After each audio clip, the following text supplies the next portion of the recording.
Brits are outraged that Prince Harry has once again mocked national traditions by appearing on an American talk show to promote his book. The Duke of Sussex took himself on a media tour of talk shows and made his way to The Late Show. Prince Harry's interview with Stephen Colbert is part of a promotional campaign for his memoir Spare, which went on sale Tuesday. And the show began with a clip of Colbert impatiently waiting for his titular guest, with two trumpeters dressed to look like court criers. Then Harry appeared from around the corner, and the trumpets sounded. Delighted by such a welcome, the 38-year-old Duke exclaimed, "Wow, wait, Stephen, no need, but thank you. I appreciate it." Colbert replied to him, "What are you talking about? It's not for you, get out of the way, here he comes." Suddenly Tom Hanks appeared and said, "I'm back," as Prince Harry threw rose petals at the actor in surprise. The British found it another mockery of their traditions. Recall that during his long-running appearance on the Late Show with James Corden, Harry not only called his life at court a mix between the Truman Show and being in a zoo, but he also agreed to have tea on the second floor of a tour bus, as if mixing British and Californian. And more recently, Meghan lamented that the English way of life has forced her to give up one of her favorite American habits. Either way, British viewers found the scene with Hanks to be another stone in their garden. The interview was not recorded live in front of the audience for security reasons.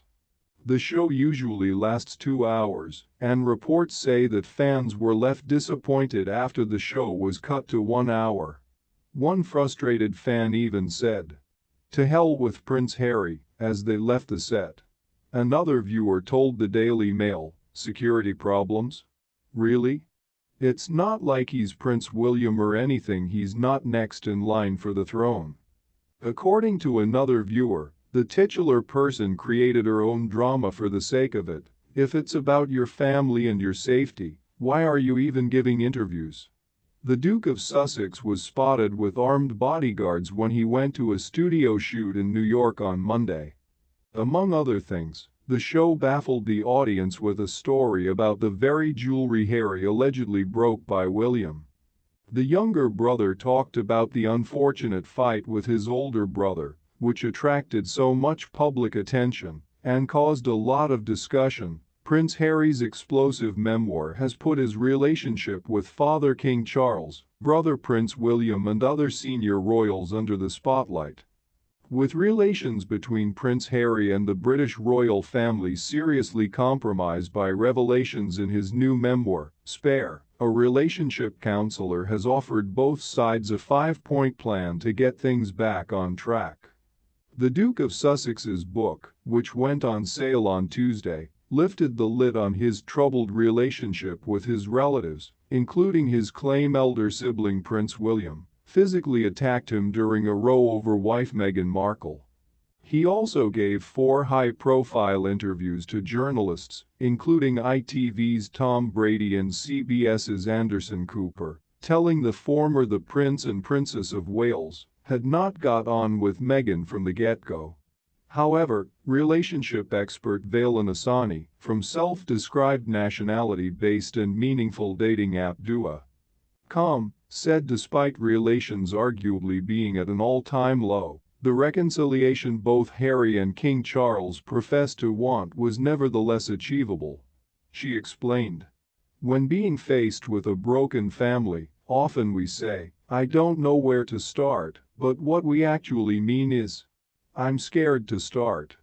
After a family fallout, one of the hardest aspects to deal with is to accept the idea that the other party feels wronged in some way by your actions, even if they were not intended to cause hurt. However, acknowledging how the other party feels, whether you agree or not, can show empathy and understanding that can then lead to more effective communication to be built. Harry had been incredibly open about the struggles he faced in the past, not least the lack of contact and accountability he perceives in other senior royals, Ms. Asani said. She continued, The struggles that Harry details in his autobiography appear to stem from a lot of childhood trauma and repressed emotions from the environment he grew up in, which many can empathize and relate to. An acknowledgement from the family, whether private or public, of the difficulties that the Duke feels he is facing could have a huge impact that could lead to a reconciliation. However, the same sentiment applies the other way around. Prince Harry should also acknowledge that the palace may view events differently, as the late Queen famously said recollections may vary, and their views are also valid.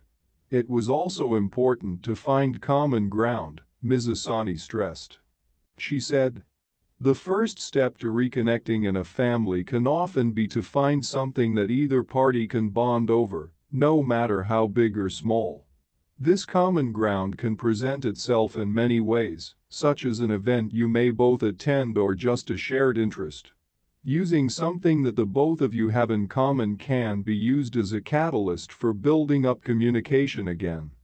In Prince Harry's case, causes that are close to his heart and the rest of the royal families, such as the Invictus Games, are a chance to rekindle a relationship and begin communicating again. While it was difficult to extend an olive branch, it might be necessary, Ms. Asani stressed. She said, "It has been reported that Prince Harry and Meghan have been invited to King Charles III's coronation in May, which is an olive branch from the family to the couple." The trauma that Prince Harry has recounted and shared with the world recently can manifest itself in many ways, and Prince Harry likely has feelings of abandonment from his family and is seeking some form of compassion and communication from them. The occasion of the coronation is cause for celebration, as we celebrate the beginning of the king's reign, and such a meaningful and happy occasion may be the perfect backdrop for reconciliation. It is no secret that Camilla Parker Bowles and Diana Spencer had to compete for the heart of Prince Charles. However, apart from each other, the lovers of the heir to the throne had another rival. Prince Charles married Camilla Parker Bowles on April 9, 2005, but their romance began long before that and continued even during the marriage of Charles and Diana. However, according to royal expert Angela Mullard, there was another woman in the prince's life, Australian Dale Tryon, with whom the prince was in a very close relationship. Speaking on the Royals podcast, Ms. Mullard said, "He was really flirting with Lady Dale Tryon. They just adored each other. They saw each other all the time. She was Camille's real rival." Mullard stresses that he doesn't know if there was a love affair between them. "I don't know if they were ever more than friends. No one ever really knew, but they were very, very close." Charles described Dale as the only one who ever got it right. But as fate would have it, Lady Tryon married one of the prince's friends, and thus dropped out of the battle for the heir to the throne's heart. It is no secret that Princess Diana has always suspected Prince Charles and Camilla Parker Bowles of a secret love affair. She even managed to cross out the name of the rival from the list of invitees to the wedding, but in the life of the Prince of Wales, Camilla was present almost always.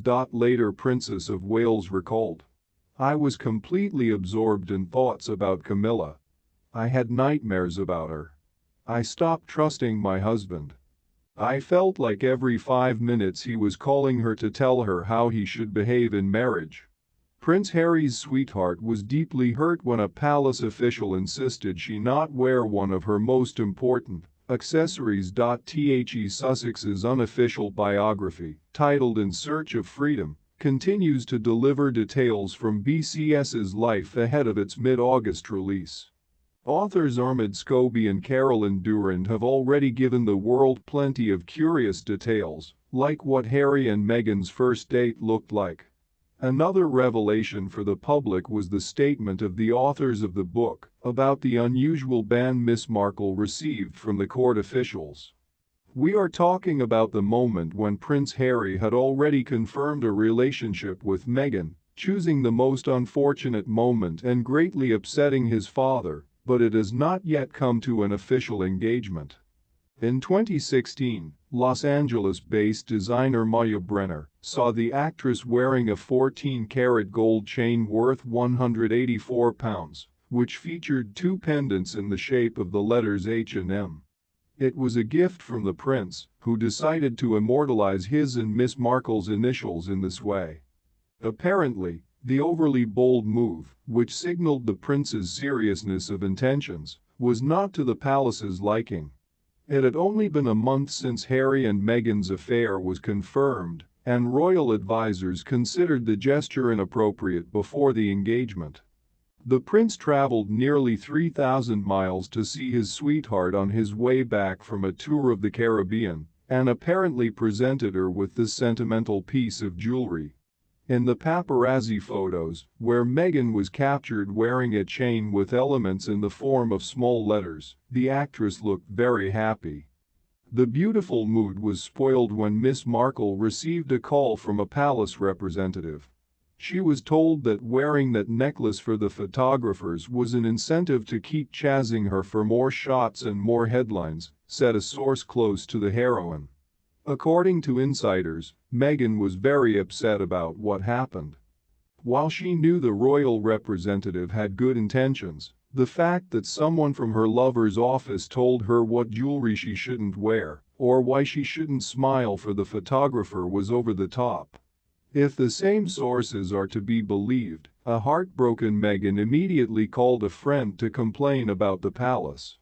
She felt like the royal family was trying to shift the blame for the media interest onto her. According to the source, Meghan knew that she would be cursed if she did or didn't do anything. Princess Catherine and Prince William appeared in public together for the first time since the Christmas vacations. The Prince and Princess of Wales smiled as they were spotted leaving their home in Windsor on Thursday, their first appearance together since the release of Prince Harry's explosive memoirs. In photos that have surfaced online, the famous couple are happily chatting in the back seat of their car. Prince William wore a navy blazer with a green jumper and a collared shirt, while his wife Catherine sported a glossy bloudery. The Dukes of Cambridge and Cornwall were on their way to the north of England to fulfill royal obligations. This is the first time Prince William has been seen in public since the release of Prince Harry's book. That said, Princess Catherine was seen yesterday driving home in her car after taking Prince George, Princess Charlotte and Prince Louis to school. Catherine's appearance came days after she celebrated her 41st birthday on Monday. It should be noted that King Charles III also returned to work today on a mission in Aberdeenshire. Apparently, Prince William and Princess Catherine have returned to their public activities after the Christmas break and Prince Harry's memoirs. The famous couple went public for the first time after some time off. The Dukes of Cambridge and Cornwall looked calm and confident as always. This time, Catherine returned to tried and true closet elements, including a plaid Holland and Cooper coat, which she first wore in November 2021. When she met a war veteran to celebrate Memorial Day. And more recently, the Princess of Wales wore the same outfit to plant a tree at Queen Elizabeth II's home in Westminster Abbey in December 2022. She paired a plaid outerwear with a navy blue knit dress underneath, and a mulberry amberley bag the color of forest green, which she has been photographed with several times in the past. Perhaps unsurprisingly, Prince William's wife decided to return to old favorites for today's visit, given the turbulent period the royal family is going through. Of course, the princess has long been known for recycling her wardrobe, more recently choosing to rewear looks more closely together, sending out a strong message on the importance of sustainability. The message is clear. No matter what you've read about her over the past week, from her point of view, it's very much business as usual.